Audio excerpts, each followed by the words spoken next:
cerner finalement les bonnes personnes. Les personnes où vous dites, ok, je vais travailler avec cette personne-là, je vais m'associer, je vais faire confiance. Et de ne pas mettre cette protection, la méfiance parce qu'il y a de la jalousie, parce qu'il y a des bâtons dans les roues, etc. C'est pas toujours évident parce que ces gens, comme vous dites, je les remercie, je les remercie. Et je remercie jusqu'aujourd'hui toutes les personnes qui continuent à me mettre des bâtons dans les roues, des gens qui créent des bad buzz, des gens qui se permettent, parce que derrière les écrans, tout le monde est permis, des gens qui peut-être dans leur vie, ils n'auront jamais osé même m'adresser la parole, mais ils le font. Parce qu'aujourd'hui, la science évolue, il y a les réseaux sociaux et tout, mais je les regarde et j'avance. Je me retrouve aujourd'hui à Paris devant vous. Peut-être qu'ils sont sur leur canapé. Qui est grand? Qui est plus grand dans l'histoire?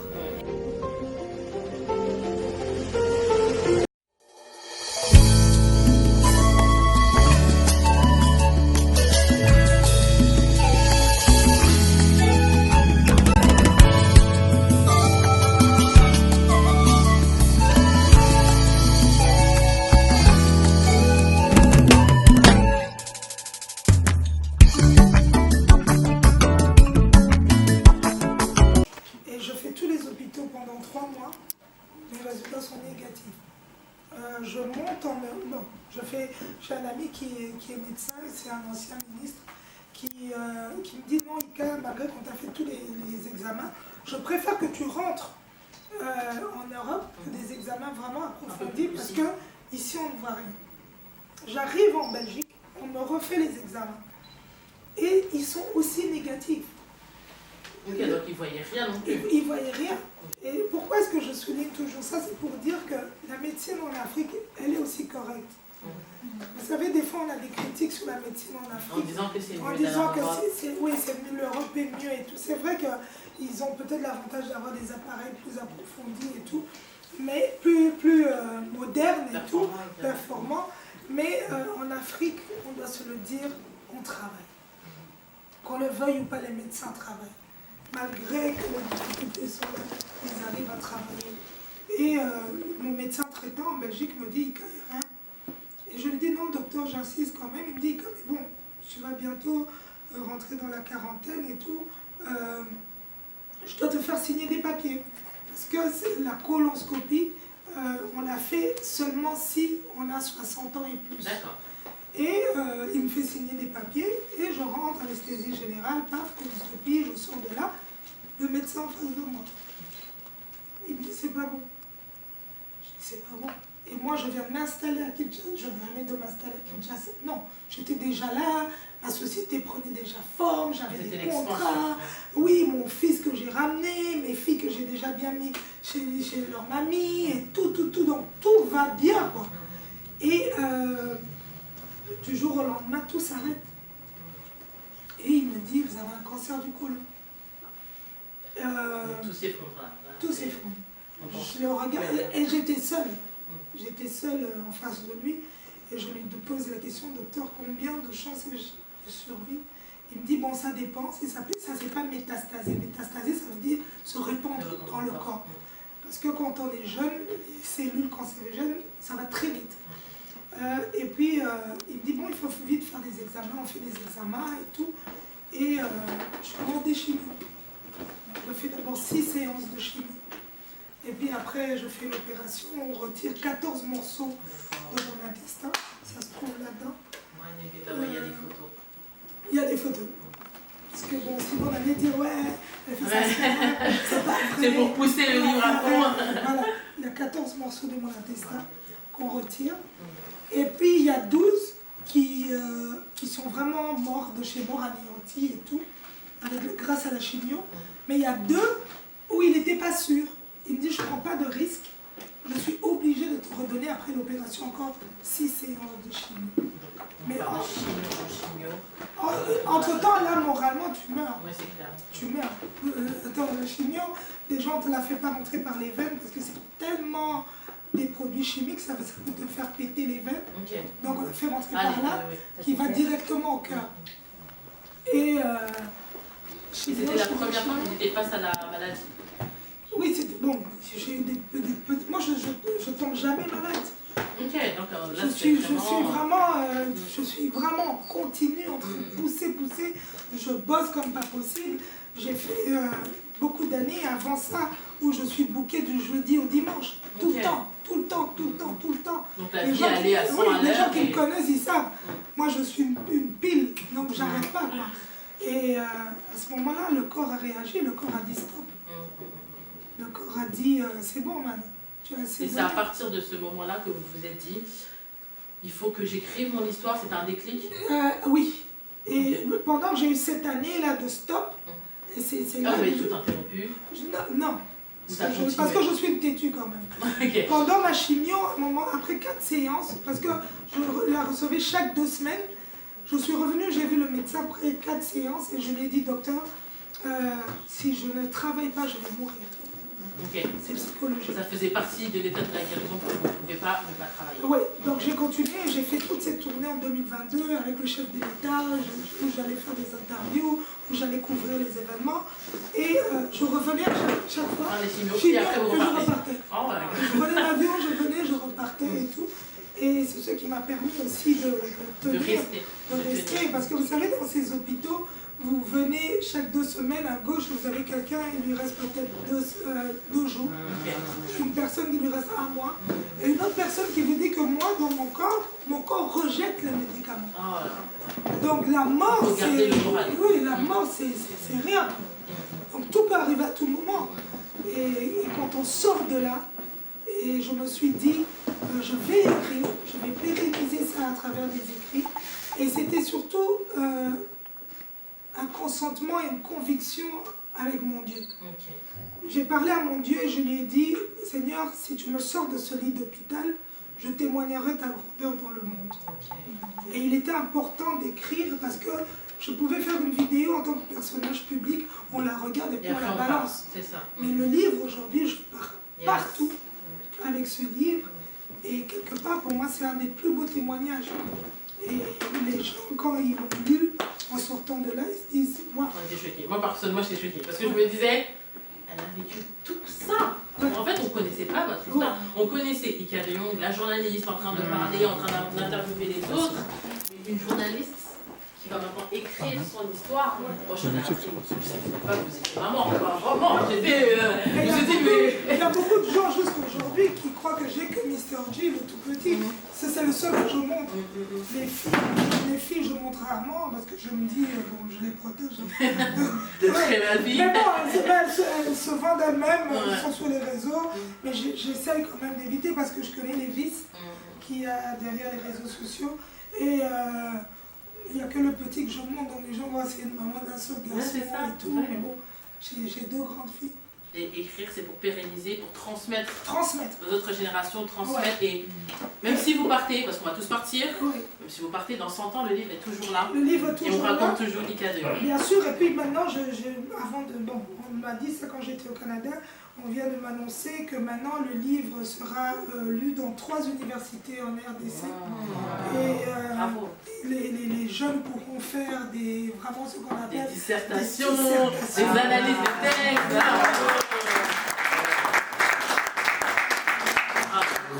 Incroyable, franchement. J'ai beaucoup à dire, beaucoup de questions. Mais je suis là. Les personnes sont venues.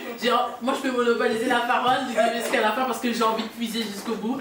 Non, mais peut-être à travers vos questions, ils vont poser des questions. Bien évidemment. Il y a des gens qui ne l'ont pas encore lu. Enchantée. Déjà, bravo pour ce livre. Il était vraiment très... Enfin, moi, je l'ai lu. J'ai même pleuré pour ce livre parce que ça donne beaucoup d'espoir. Et donc, en le lisant, moi aussi, j'ai dit, ok, je vais y croire moi aussi. Très bien. Donc, vraiment, bravo. Alors, moi, ma question, elle concerne l'épisode... On est obligé. Moi, je pensais qu'il fallait lire le livre. Non, mais le dire sans vraiment spoiler. Alors, c'est quelle partie? On peut spoiler. Même si vous spoilez, il faut le lire. Il faut le lire parce qu'il y a trop de détails. C'est ça, le contexte. Donc moi, c'est la partie de l'interview du chef d'État avec le badge de la Guinée. Oui. Voilà. Alors ça, je trouvais que c'était vraiment un vrai coup bas. Mais je me suis dit, voilà, il y a un Dieu quand même qui est fidèle et qui vous a positionné.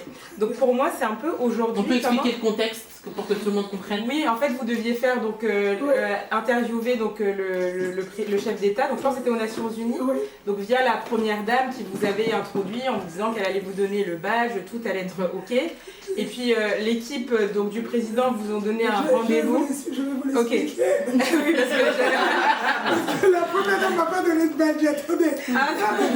Mais c'est un peu le même contexte. En fait, qu'est-ce qui se passe? Le premier discours aux Nations Unies du chef de l'État, Félix Tshisekedi, je crois que je viens de la Belgique, et l'équipe de com du président est déjà aux États-Unis, à New York. Et moi, qu'est-ce que je fais? Je l'appelle et tout, le responsable à l'époque, je l'appelle pour lui dire vieux, c'est comment? Est-ce que je peux avoir un badge? Je suis en train d'arriver. Il dit non, il n'y a pas de souci, viens, c'est bon, je vais gérer et tout. Je traverse la frontière, la première frontière, je passe, je m'assieds, et puis à l'instant, je me dis ok, j'allume mon téléphone, je le rappelle, et il me dit c'est chaud, il n'y a rien. Entre-temps, j'ai déjà payé mon billet d'avion. Je suis déjà de l'autre côté. Donc je ne sais même pas faire marche arrière. Ça. Et puis après, il me dit non, c'est chaud, il n'y a pas de badge. Il n'y a plus de badge. Et moi, je me dis non, il y a un problème. La chance que j'ai des contacts, j'appelle un ami qui était le bras droit il est décédé, paix à son âme, le bras droit du président de la Guinée, que j'appelle, je lui dis c'est comment frère, moi je suis en train d'arriver à New York, en plus je mens un peu, je tchatche un peu, je dis je suis en train d'arriver à New York, il y a un souci, mes équipes, les équipes de mon pays sont déjà là-bas, et moi de mon côté, c'est chaud, j'ai pas de badge, je suis en retard et tout, il me dit non t'inquiète. Notre président sera aussi à New York et je vais te gérer ça. Bam, je prends l'avion, personne ne sait.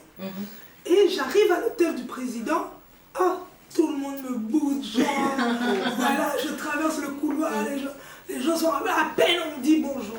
Mais la chance que j'avais ramené des dépliants pour la fondation de la première dame, que j'avais en main.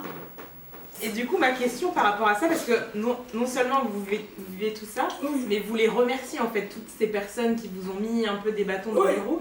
Mais moi, ma question, c'est aujourd'hui, comment vous arrivez à discerner, parce que vous êtes quand même une personnalité publique et vous êtes amené à rencontrer beaucoup de gens, les gens s'approchent de vous, etc. Comment vous arrivez à discerner finalement les bonnes personnes, les personnes où vous vous dites, ok, je vais travailler avec cette personne-là, je vais m'associer, je vais faire confiance. Et de ne pas mettre cette protection, la méfiance parce qu'il y a de la jalousie, parce qu'il y a des bâtons dans les roues, etc. Comment vous arrivez à discerner? C'est une très bonne question, parce que c'est une question personnelle. Je vais être très directe et très franche. On n'arrive pas à le faire. Peu importe les années que ça prend. On l'apprend tous les jours. Je ne sais pas si vous avez vu dernièrement un bad buzz sur les réseaux sociaux. C'est des personnes en qui j'ai fait confiance. Et on essaie à chaque fois de se dire, ça ne va plus m'arriver. Ça ne va plus m'arriver. Et on grandit avec ça en fait. C'est à chaque fois qu'on tombe, qu'on se relève. Et pour avancer, il faut tomber et se relever. Sinon, si ça n'arrive pas, on n'arrive pas à sentir. Vous savez, il y a des choses qui vous arrivent dans la vie où vous sentez à l'intérieur de vous, vous dites, non, il y a quelqu'un de grand, de quelqu'un qui est quelque part là, qui veille sur moi, qui me permet de me relever à chaque fois. Et c'est vrai que chaque étape de la vie, on apprend. Il y a des gens, par exemple, aujourd'hui, où je peux dire, ok, ils sont très loin de moi parce que j'ai une expérience professionnelle, ceci et cela. Je sais, par exemple, je sais sentir maintenant que quelqu'un vient parce que je suis Ika de Yong. Quelqu'un ne vient pas parce que je suis juste Ika. Donc, certaines choses, je commence avec le temps, on apprend, mais dire qu'on part sur une conviction, on se dit, parce qu'on a vécu des coups, on part vraiment la tête haute, ça ne va plus jamais m'arriver. C'est pas vrai. Parce qu'on reste des humains, on pardonne, on avance et on retombe sur des mauvais. Et on croit qu'ils sont des bons, mais on retombe et on se relève. Ça fait partie du jeu, de la du game. Et voilà. C'est pas toujours évident parce que ces gens, comme vous dites, je les remercie. Et je remercie jusqu'aujourd'hui toutes les personnes qui continuent à me mettre des bâtons dans les roues, des gens qui créent des bad buzz, des gens qui se permettent, parce que derrière les écrans, tout le monde est permis, des gens qui peut-être dans leur vie, ils n'auront jamais osé même m'adresser la parole, mais ils le font parce qu'aujourd'hui la science évolue, il y a les réseaux sociaux et tout, mais je les regarde et j'avance. Je me retrouve aujourd'hui à Paris devant vous, peut-être qu'ils sont sur leur canapé. Qui est grand? Qui est plus grand dans l'histoire? Exactement. Par rapport à ça, vous avez parlé de bad buzz, etc. Comment vous gérez les bad buzz? Ouais, ça c'est une très bonne question. Il faut avoir un caractère. Il faut avoir un mental comme pas possible. C'est pas toujours évident, je suis fait de chair. J'ai de la famille, j'ai des parents, j'ai des proches, des gens qui se soucient de ma vie. Et ils ne méritent pas de subir certaines choses. Moi personnellement, avec le temps, ça rentre là, ça sort là, j'évolue, j'avance. Je rentre dans des endroits où je n'ai pas besoin de me présenter, je n'ai pas besoin de montrer une carte de visite. On sait qu'Ika de Young arrive et je suis là, je fais mon taf, je pars.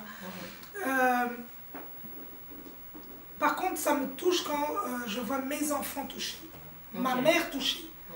Et là, je sens qu'il y a un problème. Et j'ai opté pour quelque chose, je ne réagis pas. D'accord. Je ne réagis pas du tout. Je n'ai pas besoin de valoriser des personnes qui n'en valent vraiment pas la peine. Vous savez, quand vous réagissez, vous leur donnez, on peut dire du tonus, vous leur donnez de la force. Et pourtant, ils ne sont rien du tout. Vous savez, quand vous créez du bad buzz derrière une personne, ou vous vous mettez à l'insulter, à la dénigrer et tout, vous croyez apporter quelque chose ou faire quelque chose de grand. Et vous êtes limité. Vraiment limité. Moi, quand quelqu'un écrit quelque chose de négatif, je lis. Quand je sens que je le dis quand je fais mes formations et la masterclass, il y a un paramètre de sécurité. Quand vous traversez cette ligne rouge, moi je vous bloque. Et vous n'existez plus dans ma vie. Tout simplement. Et c'est des choses que j'ai appris avec le temps. Je suis quelqu'un qui pardonne énormément. Je suis quelqu'un qui me remet chaque soir en question en me disant « Ika, tu pouvais le faire autrement. Peut-être c'est moi qui suis la cause de ce problème-là. » Mais avec le temps, non. Je ne laisse plus personne. Et je dis bien personne aller de l'autre côté. Quand c'est un stop, c'est un stop. Si quelqu'un estime que je suis mauvaise, je préfère être la mauvaise. Mais je ne laisse personne me faire mal. Personne n'a le droit de faire souffrir une autre personne. On n'est pas né pour souffrir. Et quand quelqu'un croit qu'il a cette autorité ou je peux dire, cette grandeur de se permettre de vous faire mal, il faut l'anéantir très vite. Très très vite.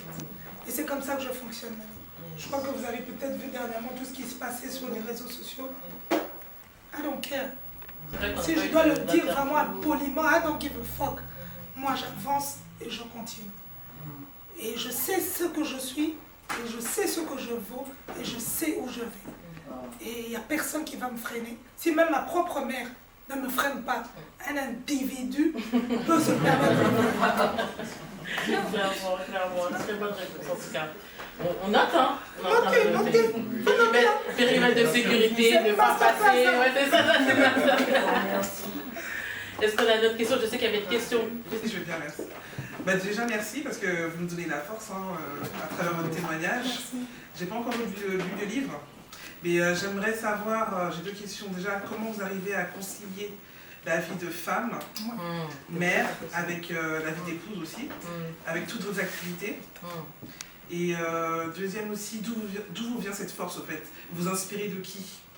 Est-ce que vous avez des personnes qui vous inspirent ou des exemples, en fait, des modèles? Bon, je crois qu'il y a beaucoup de gens ici qui vont dire ma maman. Oui, mais plus grosse inspiration, c'est moi-même. On veut le développement, c'est waouh. Pourquoi je le dis? Parce que je viens du néant. Je viens de rien du tout. Et aujourd'hui, quand je me regarde dans un miroir, je me dis, damn, I did something, je suis quelqu'un. Et ça me pousse encore à aller plus. Et c'est pour ça que je ne lâche pas. Vous savez, quand vous avez frôlé la mort, ou bien vous avez frôlé les problèmes, la mort c'est quelque chose, les problèmes de la vie, et que vous arrivez à vous relever, il n'y a plus rien qui peut vous arrêter. Yes. Et c'est pour ça que, vraiment, quand on me parle d'inspiration, c'est la petite Ika là, et la Ika d'aujourd'hui. C'est ma plus grosse force. Et c'est ce qui me permet de me... Même quand je suis fatiguée, même quand il y a des moments où je suis à bout, et je regarde, je dis non, j'ai encore beaucoup à faire. J'ai encore énormément à faire. Et comment est-ce que je concilie un peu cette vie de maman et tout. Là, on prend les notes, carnet. Ouais. S'organiser. Il faut bien s'organiser. Il faut déjà aimer ce que vous faites. Et ne pas le faire à l'heure.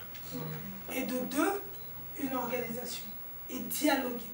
Vous savez, en tant que femme, ou bien même les hommes qui sont ici présents, il faut apprendre à dialoguer avec le partenaire. Il faut le mettre sur le fait accompli.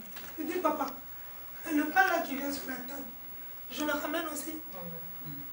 Et donc, il voit l'importance. Vous savez, la personne qui est à côté de vous, qui voit comment you are shining, comment tu brilles, et que pour lui, c'est quelque chose de positif, il te tire aussi vers le haut. Et il a besoin de ça, et tu as besoin de ça.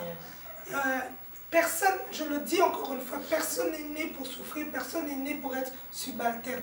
De se dire que non, dans le couple, on est à deux, mais il n'y a qu'une personne qui brille et l'autre qui reste dans la... C'est vrai, je dis par exemple, mon frère Touba, qui était toujours derrière la caméra et moi qui étais au devant de la scène. Vous voyez, c'est moi qui ai brillé, mais il y a un héros dans l'ombre. Et à un moment donné, il faut savoir que dans le couple, vous êtes peut-être la personne qui brille dehors, et l'héros dans l'ombre, il s'efface dehors, mais à la maison, c'est lui qui brille et vous vous effacez. Et vous avez besoin de ça pour pouvoir évoluer. Et les enfants, il faut les mettre sur un canapé et parler avec eux. Et leur dire, vous avez besoin de vacances, je dois travailler double. Vous avez besoin des dernières baskets, je dois travailler double. Et quand vous n'arrivez pas à dialoguer et à montrer aux gens qui sont autour de vous l'importance du pourquoi et du comment vous faites les choses, vous n'avancez pas. Il faut vraiment prendre le temps de beaucoup parler. Moi, j'ai raté des fêtes de famille, des anniversaires, des remises de diplômes, des choses tellement privées. Dernièrement, mon oncle est décédé, son corps arrive, il était militaire, son corps arrive d'Afrique du Sud, il arrive à Kinshasa. On reçoit le corps, on l'amène à la morgue. Le lendemain matin, je prenais l'avion. Ça fait partie du métier. Et il faut à un moment donné que vos proches aussi vous protègent. En se disant qu'elle a besoin de ça pour exister aussi. Je dois la soutenir, je dois l'aider. C'est pour ça que je n'ai jamais eu de scandale. Où on dit des scandales, où on me retrouve dans des scandales terribles et tout. Non. Et je fais tellement attention, puisque je reste un personnage public et j'ai besoin de me faire respecter. Et pour pouvoir évoluer, il faut que ce respect-là s'impose. Et donc, il faut mettre des limites. Il faut mettre des limites et se dire qu'il y a des autres sorties où je ne vais pas. C'est pas tout que je dis oui. Et se dire, ok, oui, s'il y a des opportunités où je me dis, même quand il y a l'argent sur la table, je dis non. Je ne suis pas bookée pour cet événement, je ne le sens pas. Et puis, il faut travailler aussi avec le feeling. On le ressent. Pardon, et moi je crois en Dieu, je prie avant tout. Donc je mets mes genoux à terre, je demande à Dieu, est-ce que c'est le chemin à suivre? Est-ce que je suis sur la bonne route? Et seulement si, quand je reçois une réponse, j'y vais, sinon je reste sur mon canapé. Non, merci Seigneur, elle est là. Le Seigneur a validé. Ok. Merci. La deuxième question. La deuxième question. J'aurais une autre question rapidement. Merci d'avoir répondu à la première. Moi, je suis passionnée d'écriture et En fait, c'est comme un miroir en fait. J'ai regardé un peu mon parcours. Et pourtant, j'ai pas tout mis. J'ai pas tout mis. Mais j'ai regardé un peu mon parcours. Je dis non, je suis quelqu'un. C'est encore la fierté. oui. Mais il y a des moments. Mais il y a des moments où on est un peu triste. Parce que quand on lit, on regarde, on dit purée, j'ai pas eu que des gentils autour de moi. Certains événements oui, qui remontent. il y a certains événements qui remontent. Le badge de la Guinée, Oui, des oui, choses. le badge de la Guinée. Il y a des difficultés qu'on a traversées. Et c'est une remise en question quelque part. Et à chaque fois, et des fois je me pose la question, pourquoi est-ce que j'ai pas mis ça dans le livre et j'ai mis ça? J'aurais dû peut-être mettre ça aussi. Vous savez, je le lis à chaque fois que je prends l'avion. Ah ouais. Remise en question. Oui. À chaque fois que je prends l'avion, je le relis, je le relis. Et je me dis, non, j'aurais dû écrire comme ça, j'aurais dû rajouter ça. Et c'est une remise en question, tout le temps, tout le temps, tout le temps. Et voilà, je suis contente de l'avoir écrit parce que du point de vue dignité aussi, quelque part, on ressent une certaine dignité d'avoir franchi une autre étape de sa carrière et de sa vie, en se disant, j'évolue quand même dans un sens, et je me dis que si demain je devais partir, je laisse quand même quelque chose. Un héritage. Je lègue quelque chose. Yes. Ah, monsieur, enfin. Yes, monsieur. Moi, je m'appelle Cliver. Je suis journaliste sur une presse TV. Ok. Puis ma question, ça a été, c'est qu'est-ce que vous avez, quel était votre... Attendez, je vais... À votre aise, à votre aise. Ouais. Bah tu sais. Ah, il y a même des tasses. Qu'est-ce que vous avez le plus cru, malgré les épreuves? Oui. Qu'est-ce que j'ai? Pardon. Vous avez cru le plus malgré les épreuves? Ah, qu'est-ce que j'ai le plus cru? J'ai cru en moi. Les épreuves. La première des choses, c'est croire en sa propre personne. C'est la plus grosse clé qu'on peut avoir. Croyez en vous. J'ai cru en moi. J'ai voulu être Ikadoyo. J'ai voulu être la personne qui est ici. En fait, je n'ai jamais baissé les bras. Malgré les hauts et les bas, malgré tout ce que j'ai traversé, j'ai rêvé d'être cette personne. Et je ne suis même pas encore arrivée à la moitié. À la moitié, là, on a 50% de Icadéo. Bon. Oh là là là là là là. On attend l'autre moitié avec impatience. Le niveau est déjà là. Donc, ouais.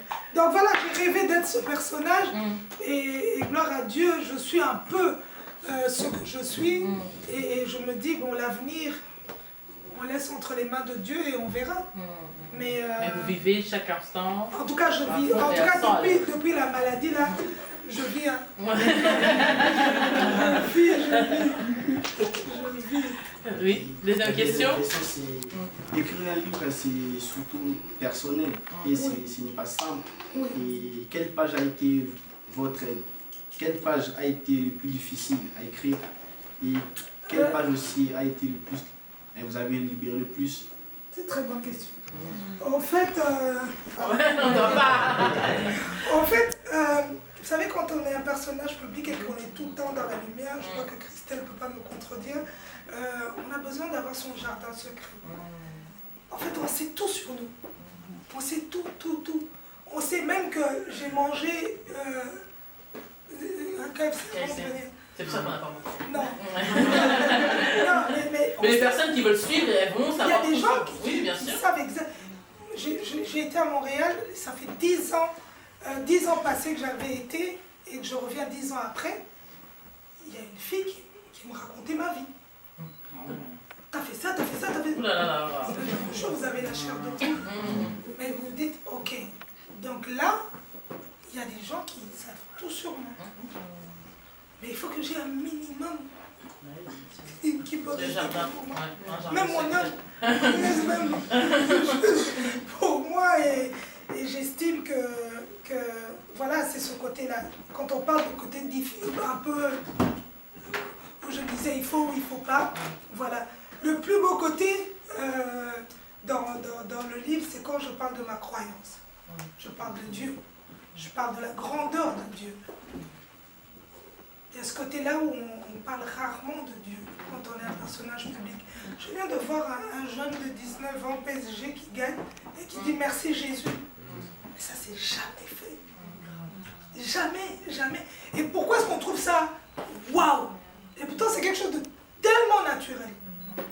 Ou bien que quelqu'un se mette à genoux et dit Allah Akbar.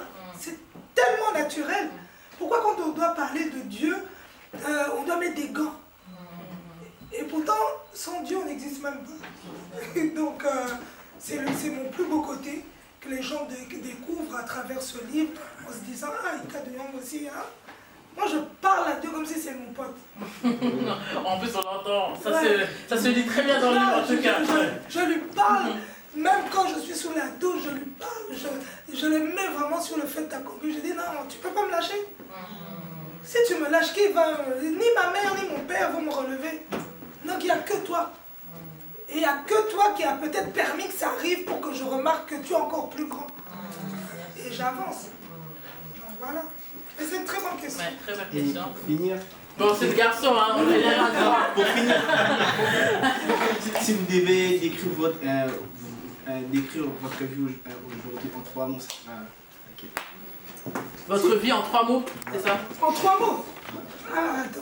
Attention, hein, il faut bien sélectionner, il y a beaucoup de choses à dire. En 3 mots. Persévérante. Déterminée. Et correcte. Moi, l'Aïka que vous voyez aujourd'hui, c'est l'Aïka que vous allez voir demain. Et c'est l'Aïka que vous avez vu 10 ans passés.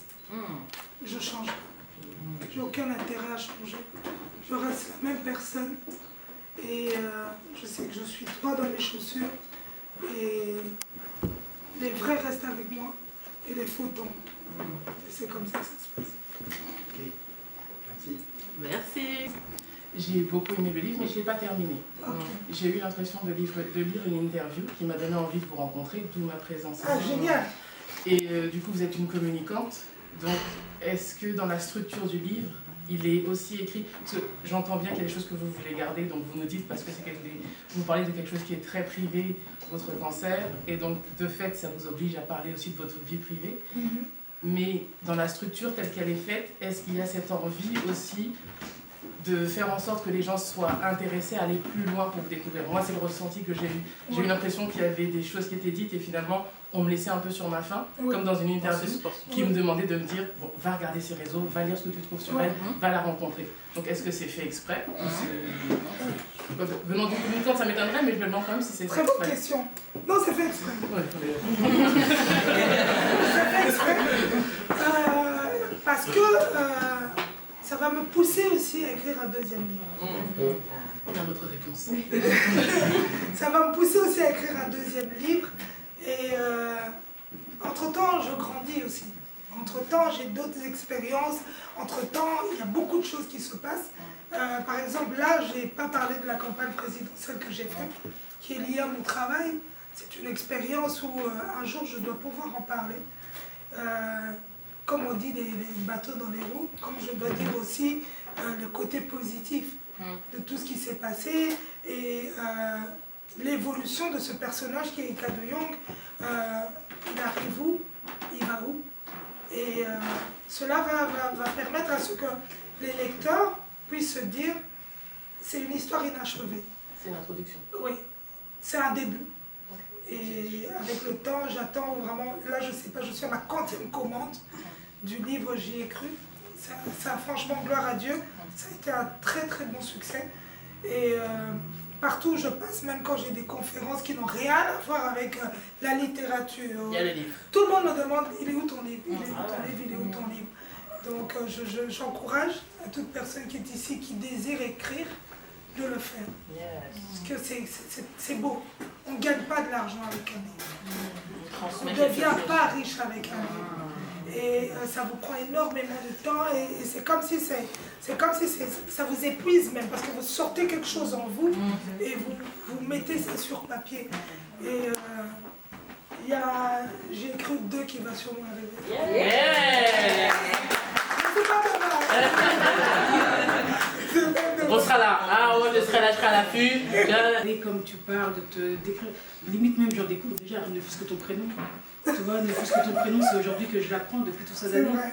et tout. Donc moi, pour moi, c'est Ika de Jong et c'est Ika, ça n'a jamais été... Tu vois, tu n'as pas enlevé une syllabe et tout. Et en tout cas, félicitations. Merci. Et vraiment beaucoup de courage, force. Et continue vraiment d'évoluer, de continuer à grandir. Merci ma soeur, merci. Voilà. Alors, on se connaît au début quand personne connaissait le Bana C4, quand personne connaissait tout ce qui est NASA, K-Black. Il y a beaucoup d'artistes elle était manager, elle est toujours manager des autres artistes, mais tous les Bana C4 Hero, toute la clique, si j'ai pu faire des interviews sur Christelle Mangaya. Aujourd'hui, elle manage Koffi Olomide. Donc voilà, elle grandit aussi dans le game. C'est elle qui a commencé il y a longtemps. Elle est là. Du coup, juste répondre à la question et après. Non, c'était pas encore la question. Il y avait une autre question, mais pour faire général. Non, il y avait la question de 10 ans. Je crois que c'est la même question que Ika 17 ans. Je crois qu'on peut. On s'aide et après on peut lier cette question. Qu'est-ce que je dirais à une jeune ado? De croire en soi. Je reviens sur cette phrase tout le temps, de croire en soi et de tout faire pour pouvoir vivre ses rêves. Vous savez, parce que quand on est ado, quand on est jeune, on rêve. Et on rêve énormément. Si j'étais restée dans ce milieu que du management et tout, je ne serais pas Ika de Jong qui suis aujourd'hui. C'est ce rêve d'enfance-là, de faire du journalisme, d'avoir ce petit bâton dans la rue qui m'a permis un jour de rêver grand et de me dire je vais arriver et j'ai pu développer autre chose. Donc ça commence très jeune et on a toujours dans son subconscient une voix qui nous dit fais ça, fais ça, fais ça, essaye ça, essaye ça. Et il faut s'y lancer. Il faut vraiment se dire que voilà, j'essaye. On n'a rien à perdre d'essayer. Donc voilà. Et l'autre question de madame, c'était c'était pareil. Est-ce que vous avez eu des périodes de questionnement et qu'est-ce qui vous a aidé à faire ces choix dont vous êtes fiers aujourd'hui? Des périodes de questionnement. Non, j'en ai pas vraiment eu où je me pose. Je sais pas, je suis un peu bizarre. Non, mais ça arrive, ça m'arrive de me poser des questions. Mais ce n'est pas des questions où je suis restée figée dessus en me disant ça me bloque ou bien ça ne me permet pas d'aller. Les questions que je me suis posées, j'ai moi-même trouvé des réponses. Et ça a permis que j'ouvre des portes et que j'avance. Vous savez, moi, quand une porte se ferme, je rentre même par la fenêtre. Et je force. Chez moi, le non n'existe pas, les regrets n'existent pas, le découragement n'existe pas. Parce que je ne laisse pas place à la négativité. Il faut rester au maximum positif. C'est vrai qu'on traverse des moments difficiles. C'est vrai qu'il y a des moments où on se dit j'abandonne. C'est vrai, tout ça.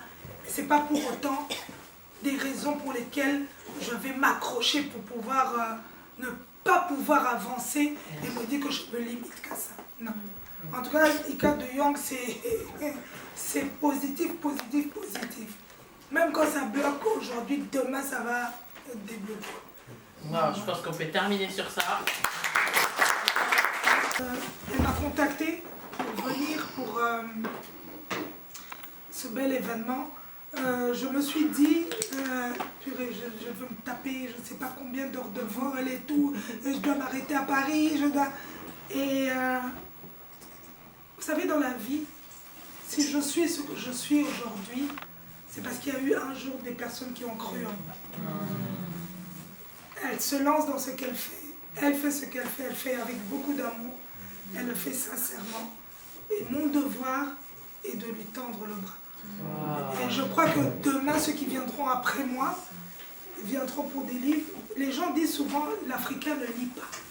Encore pire, le Congolais ne lit pas. Mais je ne vous dis pas le nombre de livres que j'ai déjà vendus sur Amazon. Et comme ça, on dure. C'est incroyable. Ça prouve que les gens lisent. Et ce genre d'événement, il n'y en a pas beaucoup. Et on oublie que c'est quelque chose de très important. Aujourd'hui, on a ChatGPT, c'est très rapide. Mais